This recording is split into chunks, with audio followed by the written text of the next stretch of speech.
Здравствуйте, на телеканале БСТ. Время подвести итоги недели. В студии Елена Насырова. И вначале коротко о главном. Весна вступает в активную фазу. В Башкортостане вскрылись горные и степные реки. Экстренные службы переведены в режим повышенной готовности. Ситуацию с воздухом мониторят с помощью вертолета. Где сейчас самая сложная обстановка? В Архангельском районе, где сейчас наиболее динамично развивается ситуация, находятся сотрудники Госкомитета. Рекордный объем инвестиций в экономику Башкортостана. При поддержке нашей республики был разработан вот такой вот логистический комплекс. В России таких нету. Какие отрасли получили главное вливание и как это повлияет на жизнь обычных жителей? Высокая оценка и в части поддержки военнослужащих. Вы знаете, что для республики нет никого важнее и нет более важной задачи, чем поддержка специальной военной операции. Уфу с рабочим визитом посетила заместитель министра обороны России Анна Цивилева. О чем говорили на встрече и какие направления поддержки отметили особо. Хочу отдельно поблагодарить вас и за женское движение. Оно здесь у вас очень активное, очень выражено. В России отметили День театра. Как растят будущих актеров, почему работа бутафора и декоратора – это отдельный вид искусства и какие спектакли сейчас собирают аншлаги в республике. Мы заглянули в закулисье сценического искусства. Я под впечатлением башкирских театров.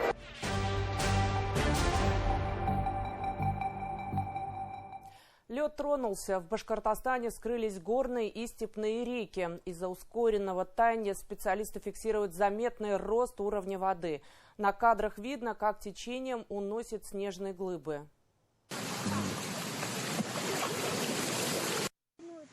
Наибольший подъем зафиксирован на реках Инзер и Мияки. Активное таяние продолжается и на Лимизе. На контроле Главного управления МЧС по республике находится 5 ситуаций, связанных с подтоплением дорог и низководных мостов в Ургазинском, Баймакском, Кугарчинском и Куюргазинском районах.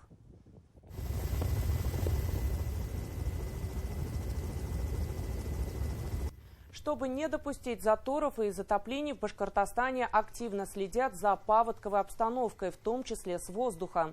Проводятся регулярные облеты акваторий, идет оценка результатов проведения взрывных работ.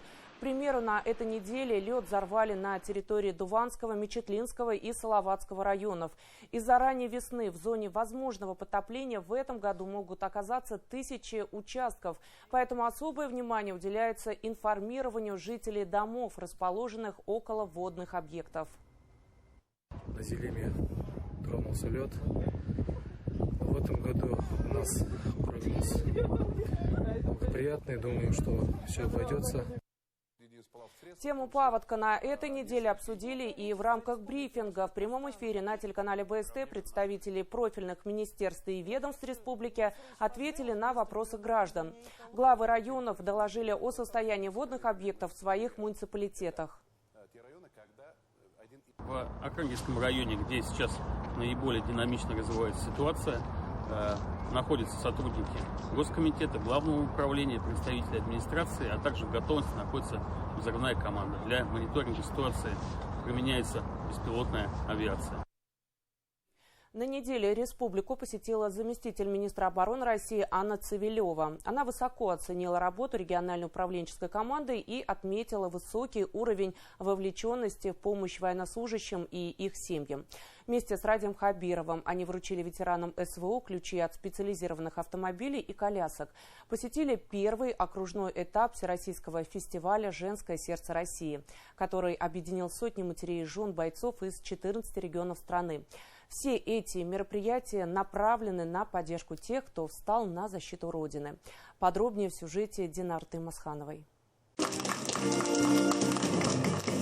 Хотела бы это сделать вместе с главой республики, потому что он тоже очень поддерживает, помогает и знает многих лично. Официальный момент превратился в душевную встречу. Эти герои отдали здоровье за родину. Тяжелые травмы привели к инвалидным коляскам. Каждый из них хочет жить максимально полноценно. Создание доступных условий – приоритет для власти. Вы встали первые на защиту государства. За это вам низкий поклон и спасибо. Большое спасибо. Но я хочу также выразить слова благодарности своим коллегам, нашим социальным координаторам, сотрудникам фонда. Я хочу выразить благодарность региональной команде во главе с главой республики. Действительно, это объединение делает нас сильными, едиными и сплоченными. Вы знаете, мы здесь живем. Вы знаете, что для республики нет никого важнее и нет более важной задачи, чем поддержка специальной военной операции. Нет более важной задачи, чем поддержка вас, чем поддержка ваших семей. Вот так вот настроили мы республику, и республика всегда будет это делать. Мы вообще в неоплатном долгу перед вами.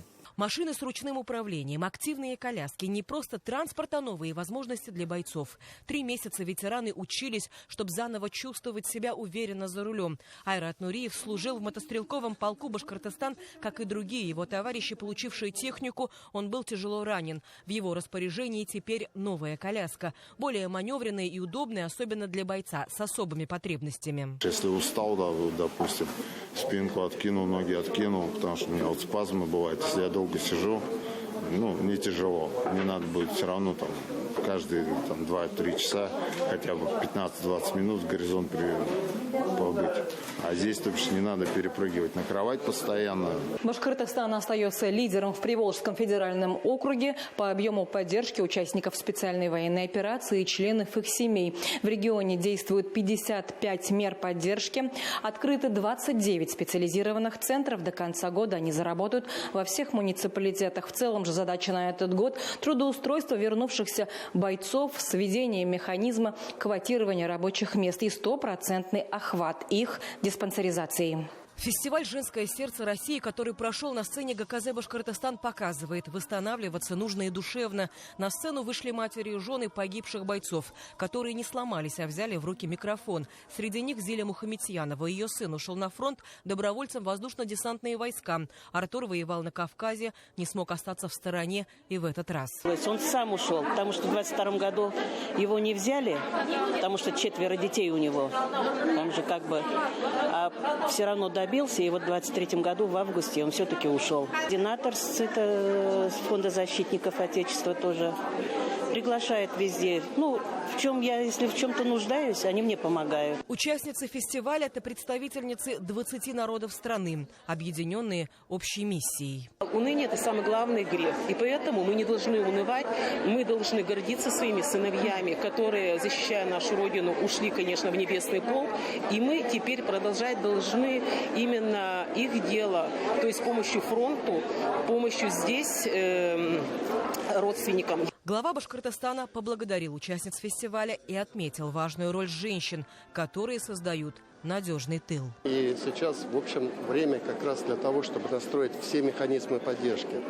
Все-таки мы сейчас оперируем не таким большим количеством людей, это в основном кто по ранению пришел или по возрасту. Сейчас самое главное, что мы проверяем, смотрим на практике, какие меры наиболее востребованы, какие наиболее эффективны, как они быстро доводятся, чтобы не создавать бюрократических препонов. Пообщаться камерно родители бойцов тоже могли. Своя семейная гостиная, живое пространство, где плачут, молчат и пьют вместе чай. Рядом психологи, священники, социальные работники и даже сотрудники прокуратуры. Главная цель проекта – объединить усилия, чтобы комплексно поддерживать людей. Мобилизованный. Он единственный ребенок у нас. И вот позвали, повестку дали, он даже не стал отказываться. Или как-то мы даже тоже не стали. Он защитник Родины. Даже письма писал. Не сидите дома, в санаторий ездите. Зурахматында всему фонду, все башкирии за то, что поддерживают нас. Не забывают нам, помогают. Дрова нам привезли. Еще привезут. Санаторий ездили, клиника ездят, все. За каждым врученным ключом, важными разговорами, концертом стоит не просто мера поддержки, а судьба человека, который учится жить заново. Главное, чтобы ветераны и близкие бойцов почувствовали, что этот путь они начинают не одни.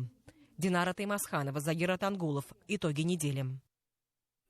Регион открытый для инвесторов. По итогам прошлого года Башкортостан занял 4-ю строчку в рейтинге инвестиционного развития субъектов России. Также республика вновь уверенно входит в топ-3 национального рейтинга Агентства стратегических инициатив. За 9 месяцев 2025-го объем инвестиций составил около 445 миллиардов рублей. За счет чего удалось добиться таких результатов, узнал наш корреспондент Азат Садриев. От малого бизнеса до крупных предприятий. С каждым годом инвестиционный пакет республики увеличивался, несмотря на сокращение возможностей для маневров. Дисциплинированная работа управленческой команды позволила экономике Башкортостана за последние 7 лет развиваться темпами, опережающими российские практически в 2 раза. За это время совокупный объем вливаний составил почти 4 триллиона рублей. Республике удалось минимизировать неэффективные расходы и наладить работу с федеральными программами. Системная работа, выстроенная Хабировым, укрепляет доверие как со стороны федеральных органов власти, так и со стороны российского бизнеса. Республика успешно привлекает средства из бюджета страны и частные инвестиции. По мнению экспертов, это позволяет региону на протяжении нескольких лет подряд удерживать лидирующие позиции в национальных рейтингах. Республика не только привлекает, но и поддерживает своих инвесторов. В Уфе открытый и успешно работает уникальный логистический комплекс аптечной сети «Фармленд» стоимостью почти в 1,5 миллиарда рублей. В логистическом комплексе применяется передовая система управления складом. Это позволяет сотрудникам безошибочно определять каждую коробку и направлять ее в нужную аптеку. Кроме того, здесь создан уникальный микроклимат для кладовой цепи и хранения лекарств. Для этого установлены 3 холодильные камеры площадью 700 квадратных метров. После открытия комплекса было создано 360 рабочих мест. При необходимости сотрудники могут выходить и в ночную смену. Всего же склад обеспечивает товарами более 2700 аптек в 11 регионах страны, от Москвы до Ханты-Мансийска. Процесс сборки лекарств напоминает муравейник. Сформированные и проверенные коробки движутся по автоматизированному конвейеру. После считывания штрих-кода препараты попадают в свою зону отгрузки. Сканер отсканировал коробку с 1-го сорта, она уехала на 1-й сорт. Соответственно, мы, сортировщики, берем терминал сбора данных, потом сканируем эту коробку, и мы, соответственно, смотрим в терминал сбора данных и несем коробку в нужное место. При поддержке нашей республики был разработан вот такой вот логистический комплекс, который был построен за 1,5 года. В России таких нету. Вот. В день мы собираем 160-170 тысяч заданий, и порядка 100 тысяч коробок мы отгружаем ежедневно на наши точки, на 11 регионов. За прошлый год логистический комплекс отгрузил более 180 миллионов упаковок товара. Не только отечественных, но и зарубежных производителей. Контракты на поставку лекарственных препаратов заключены со многими странами мира. Строительство логистического комплекса позволило нам работать напрямую с производителями и закупать большие объемы продукции.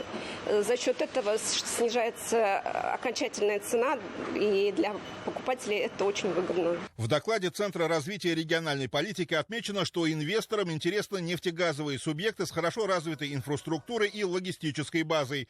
Эффективная лоббистская политика и четкая стратегия привлечения инвестиций вкупе с продуманной информационной кампанией позволяют Башкортостану не первый год быть в числе лидеров наряду с Московской и Ленинградской областями, Краснодарским краем и соседним Татарстаном.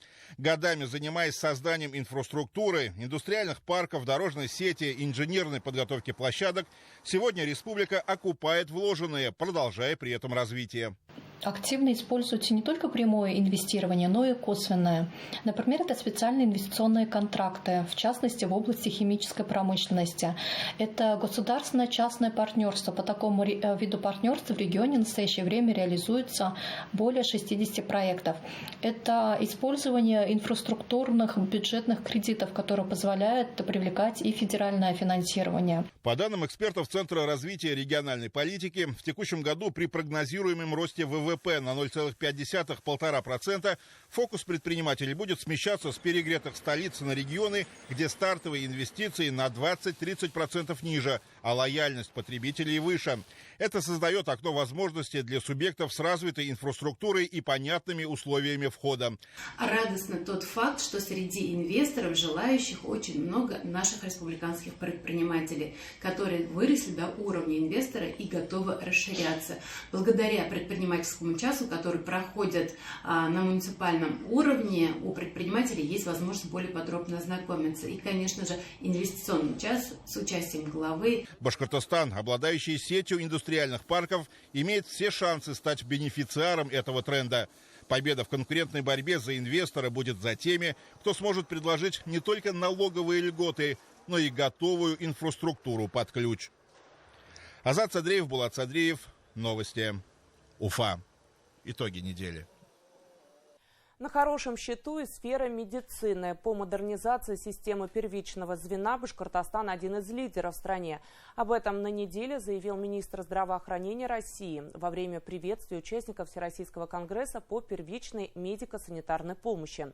Масштабный форум прошел в Уфе, что отметили гости из других регионов и федеральные эксперты в репортаже Руслана Путаргареева.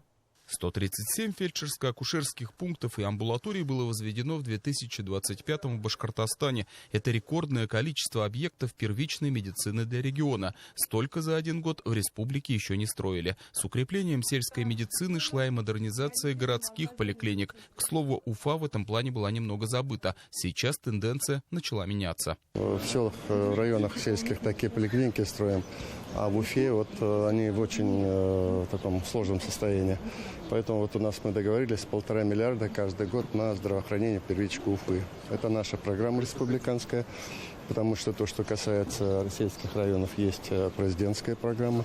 Мы такой баланс выравниваем. В последние годы Башкортостан уверенно занимает лидирующие позиции в стране по развитию первичного звена здравоохранения. Поэтому неспроста Уфа на этой неделе принимала Всероссийский конгресс по первичной медико-санитарной помощи. Это очень важный вопрос на сегодняшний день, потому что основная все-таки работа стоит на первичном звене. Первый пациент, который что-то случается, заболел или как-то, первым обращается в поликлинику и первую помощь получает в поликлинике. Поэтому это основа основ нашей медицины. Обсудить вопросы первичной медико-санитарной помощи в Уфу приехали представители лечебных учреждений Башкортостана, ведущие эксперты отрасли, руководители республиканского Минздрава и гости из других регионов страны. Это очень важно и очень приятно, что это на площадке города Уфы проходит в Башкортостане, потому что мы из Амурской области сюда приезжаем не первый раз. Знаю, что выстроены достаточно серьезные, хорошие, стратегически важные для оказания помощи именно в поликлинических подразделениях процессы. Хотелось бы посмотреть, поделиться опытом. Участников Всероссийского конгресса в Уфе в режиме видеоконференц-связи поприветствовал и министр здравоохранения России. Михаил Мурашко поблагодарил республику за организацию форума и дал высокую оценку модернизации первичного звена медицины в Башкортостане. За 5 лет в регионе введено 495 быстро возводимых модульных объектов. Проведен ремонт в 82 зданиях. Установлено почти 19 тысяч единиц медицинского оборудования и 657 единиц автотранспорта. За каждой из этих цифр люди, которые вовремя получили помощь, избежав тяжелых последствий, отметил федеральный министр. Михаил Мурашко выразил уверенность, что регион продолжит динамичное развитие на благо жителей. Нам есть чем поделиться, у нас есть наработки в этом направлении. Вы знаете, что глава Республики Башкортостан отдельное внимание уделяет сельскому здравоохранению. Самое большое количество ФАПов. Наш проект «Цифровой ФАП» занял вообще первое место по Российской Федерации. Поэтому активно будем делиться с коллегами. Совершенствовать первичную медико-санитарную помощь за счет внедрения инновационных и цифровых технологий, современных стандартов диагностики и лечения, а также укреплять межведомственное взаимодействие. Об этом прежде всего шла речь во время пленарного заседания Всероссийского конгресса. Немаловажный вопрос – подготовка кадров. Сегодня врач первичного звена – это интеллектуал, это врач-новатор, это врач, который владеет абсолютно всеми цифровыми компетенциями. И сегодня работа в первичном звене стала очень престижной. Для повышения доступности медицинских услуг в Башкортостане запущены такие проекты, как школьная медицина. По районам республики колесят поезда здоровья. Внедряются и новые форматы работы, такие как акция «Ночь диспансеризации» или медосмотры для участников СВО. Все это направлено на достижение целей и показателей, которые ставятся национальным проектом «Продолжительная и активная жизнь». Профилактика и раннее выявление заболеваний – это основные задачи первичного звена здравоохранения. От того, насколько качественно оказывается медицинская помощь в поликлиниках, амбулаториях и ФАПах, во многом зависит будущее здоровья нации. В Башкортостане это хорошо понимает, судя по масштабам модернизации системы. Руслан Батыргареев, Артур Ханов и Родион Матвеев. Итоги недели. Глава Башкортостана принял участие в заседании Совета при полномочном представительстве президента России в Приволжском федеральном округе по вопросу государственной демографической политики на сельских территориях. Ради Хабиров подчеркнул, что 37% граждан в республике проживают за пределами городов. Во избежание снижения численности населения в регионе предпринимают меры по сохранению социальной инфраструктуры и экономики. В их числе реализация программы комплексного развития сельских территорий. Бураева школу будем строить, Бураева будем физкультурный центр еще, значит, в Ольшевске, вы знаете, крытый каток. Ну и достаточно много по линии благоустройства территории делается. На следующей неделе, наконец, мы откроем поликлинику в Аскарово. То есть мы 6 поликлиник сейчас вот уже сделали, запустили. Это тоже очень важно, потому что это в основном детские поликлиники, дети приходят, и здорово. Мы открыли уже 4 женские консультации в районах. Это отдельные женские консультации, которые тоже очень важны. Конечно, все зависит, первое, от уровня финансирования, атмосферы в обществе по отношению к людям, которые вот имеют детей, многодетных детей. У нас, на мой взгляд, эта работа ведется. Полномочный представитель президента Игорь Комаров отметил, что ПФО – лидер по численности сельского населения России. В регионах живут почти 8 миллионов человек. За последние 5 лет в субъектах Приволжья построили 327 тысяч квадратных метров жилья, более 600 километров дорог, реализовали свыше 7 тысяч проектов в сфере благоустройства. Комаров призвал проанализировать меры поддержки на всех уровнях, определить приоритеты и сделать все, чтобы увеличить рождаемость и численность населения в сельских населенных пунктах, а также улучшить качество жизни. От этого зависит дальнейшее развитие государства, его суверенитет и продовольственная безопасность.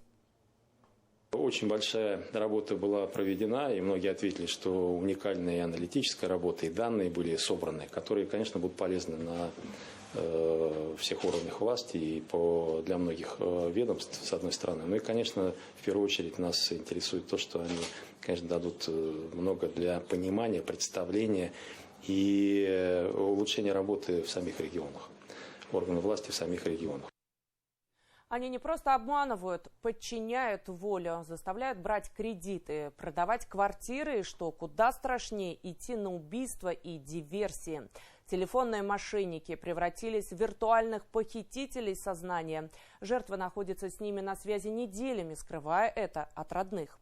Люди перестают спать, уходят из дома и совершают чудовищные преступления, веря, что помогают спецслужбам. Почему психика дает сбой и как вовремя распознать угрозу? Об этом мы поговорили с клиническим психологом Альфией Якуповой. Все детали в интервью недели. Альфия, здравствуйте. Мы привыкли считать, что телефонные мошенники, их основная задача – это просто украсть деньги. Но в последнее время такая тенденция, что очень часто люди вынуждают других людей совершать преступления. Как им удается это сделать? Это классический гипноз или какое-то другое влияние? Нет, это не классический гипноз. То есть мошенники используют такой механизм, они воздействуют через контроль. То есть они сначала запугивают, вызывают чувство страха, чувство стресса у человека.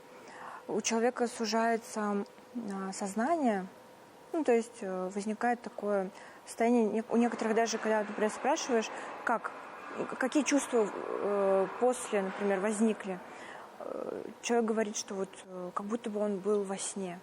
То есть мошенники используют травматическую привязку, создают стресс, всегда это срочность, то есть срочно вот это, например, срочно так-то, так-то, и действуют через авторитет.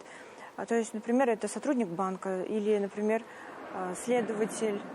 Дальше они создают чувство изоляции. Просят, чтобы человек не сообщал своим родственникам. Это вот основные схемы манипуляций. То есть, если мошенник позвонил, вообще есть любой звонок, всегда срочность – это манипуляция. Ну вот классическая схема, да, касаемо срочности. Звонят, говорят, ваш сын попал в ДТП, допустим, да, рассчитано на быстрый испуг. Но сейчас же очень много случаев, когда они удерживают внимание жертвы там неделями, по 3 недели вот есть случаи. Как ему, за счет каких механизмов удается это делать? Мозг в состоянии стресса включается в режим выживания. То есть у него критическое мышление отключается. Мошенники, они дозированно, они то есть вводят в состояние стресса, дают какое-то задание, маленькое задание. Человек выполняет, дальше дают побольше задания. И человек входит в такую зависимость. Очень похоже на игровую зависимость. То есть какое-то чувство незавершенности. И на фоне хронического стресса у человека адреналин, кортизол, и поэтому человек не может как бы не есть, не спать, он в таком вот длительном стрессе хроническом находится. Самая такая большая загадка, да, что эти общения же, они там неделями, если длятся, никому из родственников они не сообщают об этом. Они могут жить в одной квартире, да, но не говорить ничего. Вот какой барьер возводят мошенники между ними, да, что такая вот стена, которую никто не может разрушить? У человека включается чувство страха, стыда, что он как будто бы исключительный, особенный, что ему дали такую миссию. То есть секретность. Разные же виды мошенничества бывают. Это основной тип, основной механизм манипуляции, изоляция. То есть человек как будто бы, если он расскажет семье, то есть он поставит под угрозу их. И в тот же момент он как будто поставит под угрозу эту миссию, которую на него возложили.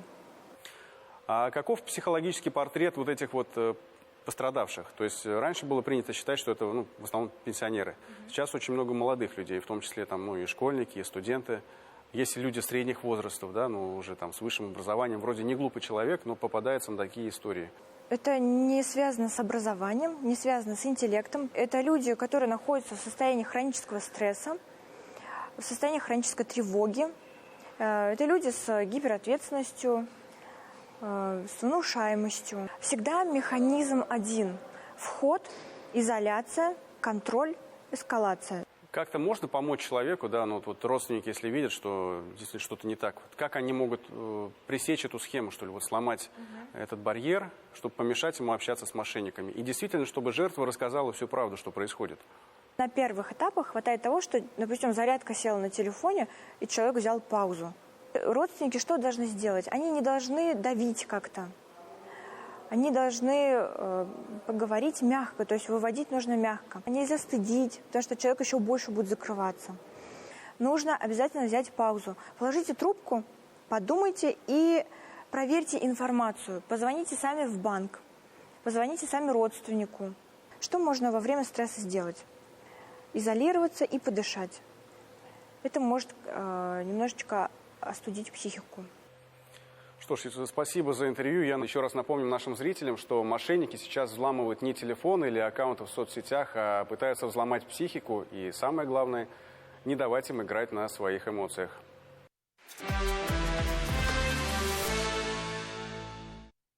В Башкортостане начались весенние субботники. На первые в этом году масштабные уборки волонтеры и представители коммунальных служб вышли во всех городах и районах республики. Всего на очистку улиц вышли 108 тысяч человек. Общими усилиями собрали и вывезли более 6 тысяч кубометров мусора.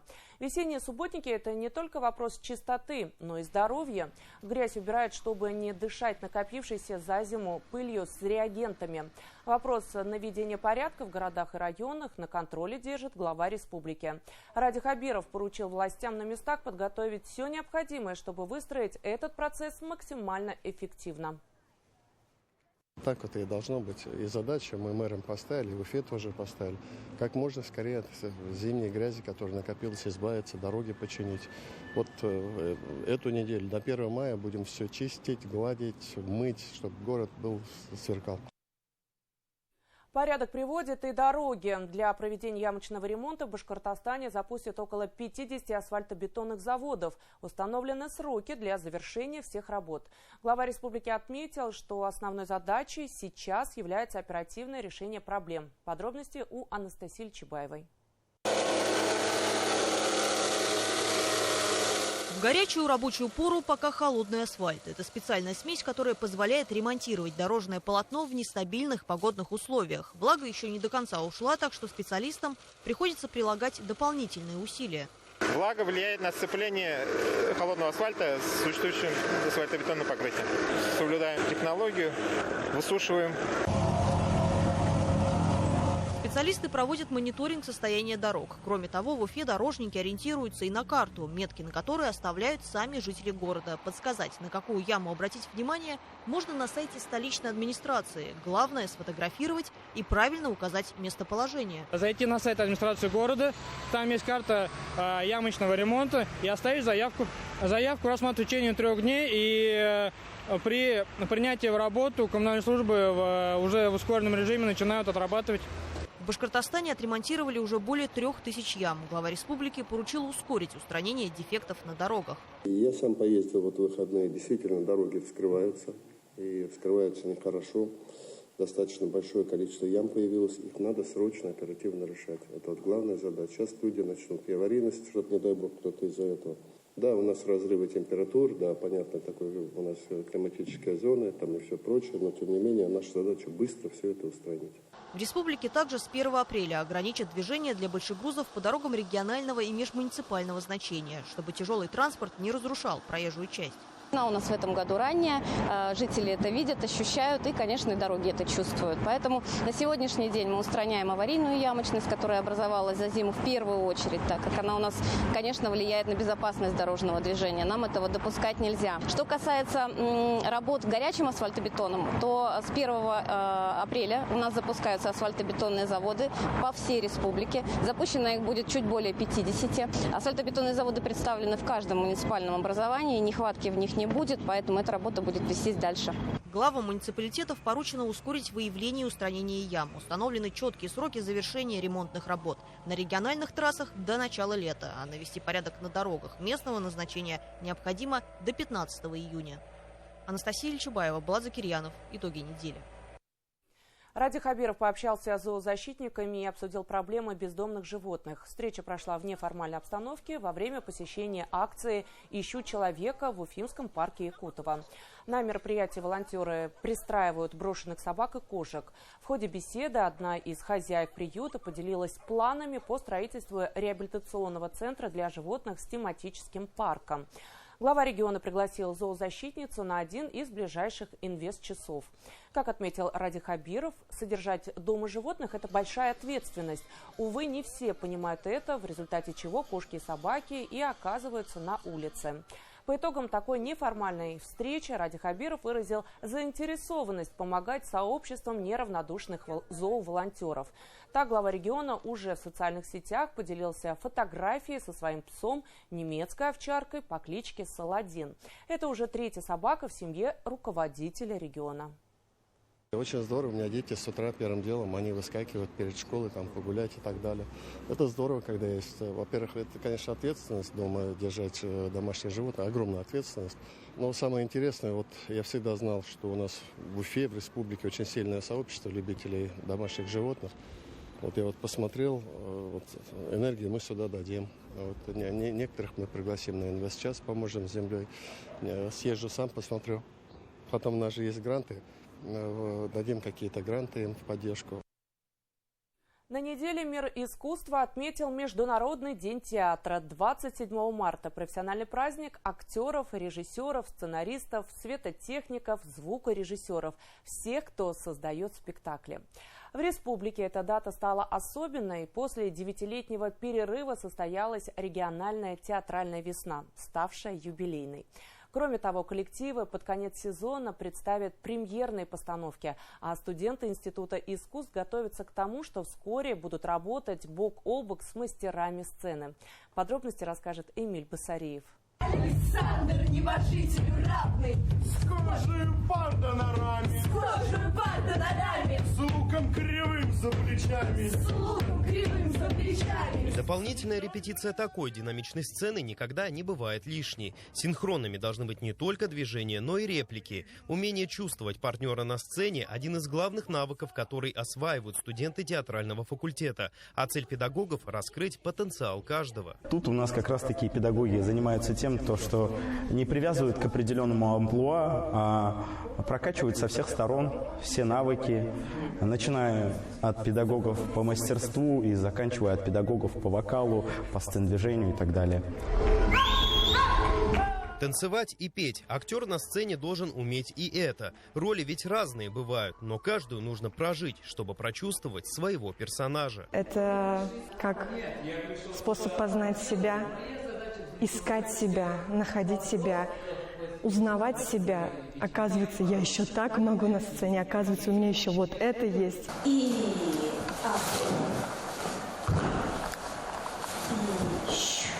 Язык тела на сцене – это тоже речь. Движения добавляют эмоции и погружают зрителя в суть действа, порой глубже слов. Постановка спектакля – это всегда работа над пластикой. Чтобы ощутить весь диапазон персонажа, образа, его чувствования, нам нужна пластика, нам нужно движение, нам нужен танец. И не только сам танец как хореографический материал, да, но и еще и как пластически выразить некоторые ощущения. Рената сейчас помогает своей сестре, народной артистке республики Рушане Бабич, в работе над новым спектаклем. Зрители на экране видят уникальные кадры репетиции постановки «Антоний и Клеопатра» по пьесе Уильяма Шекспира. В конце апреля на сцене молодежного театра состоится премьера, которая будет еще и бенефисом Рушаны Бабич. Работать с таким материалом, с таким драматургом, как Уильям Шекспир, это всегда очень и ответственно, и всегда очень приятно. И это, конечно, новая возможность для актера, для роста его, для того, чтобы проверить свои силы. И, надеюсь, это будет событие для наших зрителей, которые придут посмотреть такую редкую постановку пьесы. Одна из самых его известных пьес «Ромео и Джульетта», про подростков, и тоже заканчивается трагично. И я как-то для себя определил, что «Антоний и Клеопатра» — это тоже «Ромео и Джульетта», только 40+. Театр – это команда не только из режиссеров и актеров. Большая работа на плечах технического персонала. Например, декораторов и бутафоров. Они создают обстановку и интерьер для каждой сцены и придумывают различные атрибуты для персонажей. И даже сложные механизмы для имитации движений кукол, их инженерные решения. Для художника Игоря Насырова 27 марта – дата особенная. Символично, в День театра ровно 19 лет назад начался его трудовой путь в Русдраме. Каждый раз поступает какое-то задание техническое, которого раньше не делал никогда. Нет такого, что как по конвейеру, раз выработав какую-то технологию, ее используем там все дальше и дальше. Художники, как и актеры, всегда в поиске. Подбор материала и конструкторских решений, эксперименты и постоянное повышение уровня. Задача – удивить зрителя и вызвать эмоции. А эта конструкция украшала прошлогодние новогодние праздники в честь года змеи. Это питон Ка. Естественно, один из персонажей сказки о Маугли. Сделали его художники-бутафоры буквально за 10 дней. В основе профильная труба, поверх пенопласт и фетр.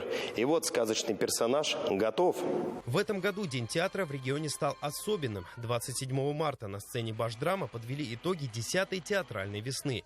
На суд жюри фестиваля коллективы со всей республики представили 13 спектаклей. Были восстановлены и вручены спецпремии имени Арслана Мубарякова и Бадер Юсуповой. Я под впечатлением башкирских театров. Я 3-й раз в Уфе, но впервые знакомлюсь полноценно со всеми башкирскими театрами, почти, да, со всеми. И я хочу выразить свое восхищение, знаете, отношением к профессии. О том, что театральное искусство республики находится на высоком уровне, говорят и всероссийские награды. В прошлом году коллективы Башоперы и Театра кукол завоевали сразу 7 золотых масок. И кто знает, может, среди тех, кто только постигает азы актерского мастерства, будущие обладатели Оскара в мире сценического искусства. Эмиль Басареев, Артур Ханов, Булат Закирьянов. Итоги недели. У меня на этом все. Я желаю вам хорошего дня. Не переключайтесь, оставайтесь на телеканале БСТ.